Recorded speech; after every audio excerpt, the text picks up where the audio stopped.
আসসালামু আলাইকুম রহমতুল্লাহ। সম্মানিত দর্শক, আপনাদের মাঝে নতুন একটি ভিডিও নিয়ে উপস্থিত হয়েছি। আজকের ভিডিওতে আমরা আলোচনা করব একটি পানির পাইপের ছাদ ওয়ারিং কীভাবে করতে হয়। আমরা মূলত এই বাড়িতে যেয়ে দেখছিলাম যে এখানে সমস্ত পাইপ 3-4 পাইপ দিয়ে ওয়ারিং করা। 3-4 পাইপ, প্রত্যেকটা 15 পাইপ 3-4 পাইপ দিয়ে উঠানো হয়েছে। তো ওনারা 4তলা ভবন, যে সাইড দিয়ে আপনি ফাঁকের ঘর হয়েছে এইভাবে 4টা পাইপ উঠছে। ওনাদের খরচটা অনেক বেশি আমরা দেখতেছি।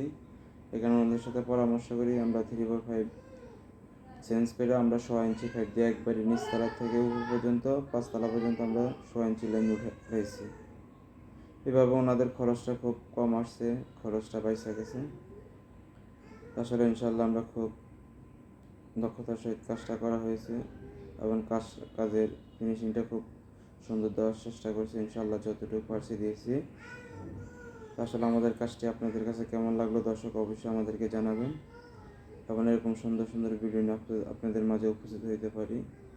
আপনারা আমাদেরকে চ্যানেলটিকে ফলো করে যাবেন। ইনশাল্লাহ সুন্দর সুন্দর ভিডিও আপনাদের মাঝে উপস্থিত